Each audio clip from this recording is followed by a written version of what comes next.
আমি ডাক্তার মোহাম্মদ মঞ্জুরুল হক। আমি যখন ভাবলাম যে আমার এই বাসায় ইন্টেরিয়র করব, আমি তখন আরা ইন্টেরিয়র কনসেপ্টের সাথে যোগাযোগ করলাম।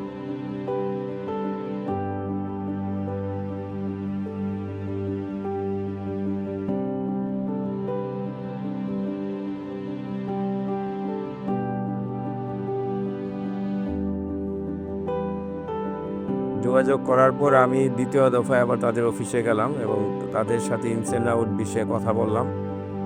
এক পর্যায়ে তাদের বক্তব্য আমি স্যাটিসফাই ছিলাম এবং আমি বললাম যে আমার এই ইন্টেরিয়র করতে হলে আমাকে ডিজাইন এবং ফাইনালি একটা 3D করা হোক, এবং সেইভাবেই তারা আমাকে একটা 3D দিলেন এবং 3D টা আমি একেবারেই ভালোভাবে পর্যবেক্ষণ করে আমার আমি এবং আমার পরিবারের খুব মনোভূত হলো এবং এর পরিপ্রেক্ষিতে তাদের সাথে ডিটে গেলাম এবং তারা কাজ শুরু করলেন।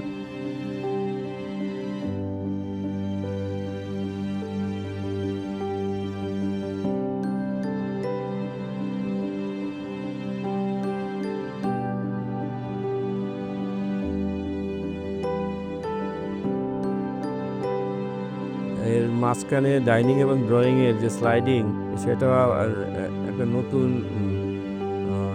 মাত্রা যোগ হয়েছে আমি বলবো।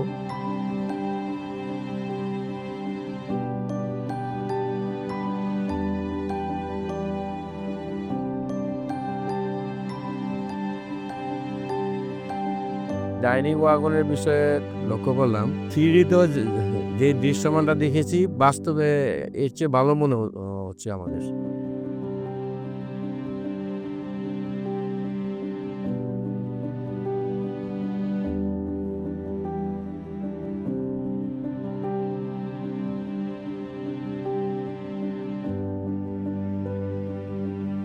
মাস্টার বেড এটা অনেক ভালো লাগলো এই কারণে যে তাদের যে পর্দার সেটিংটা, ওভারঅল মাস্টার বেডের আরও যে কাজগুলি হয়েছে, যেমন ক্যাবিনেট,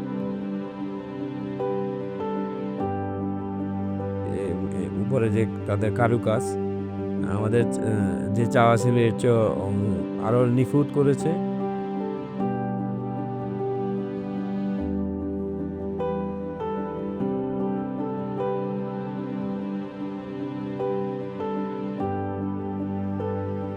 পাশাপাশি আমার চাইল্ড যে রুম, সেই রুমে আমার মেয়ের রুম, যেটা আমাদের সকলেরই একটা চাওয়া ছিল। আর যাই হোক, যে আমার মেয়ের এই রুমটা যাতে অনেক সুন্দর হয়।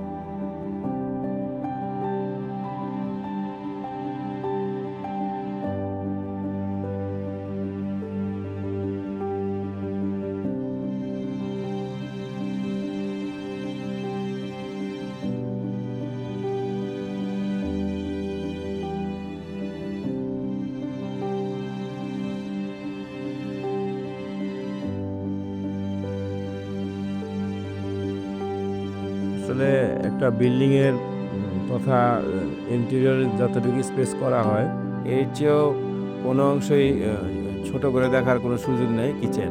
আমি বলবো যে এই কিচেনের যে ফিনিশিং এবং কিচেনের যে ক্যাবিনেটগুলি, একটা কিচেনে যতটুকু ক্যাবিনেট থাকা দরকার, যতটুকু সৌন্দর্য বর্ধন করার জন্য ক্যাবিনেট থাকলে কিচেনটা সুন্দর হয়, সেই ক্ষেত্রে কানায় কানায় সেটা তারা ফুটিয়ে তুলেছে, এটা আমার বিশ্বাস। ওভারঅল সামগ্রিকভাবে যদি বিশ্লেষণ করি, আরা ইন্টেরিয়র কনসেপ্টের প্রতি যেই মনোবৃত্তি নিয়ে, যে আশা নিয়ে তাদের দ্বারস্থ হয়েছিলাম, আমার বিশ্বাস যে তারা আমাদের এই ইন্টেরিয়র কাজটা নিখুঁতভাবে, তাদের টিম 100% আমাদেরকে স্যাটিসফাই করতে পেরেছে।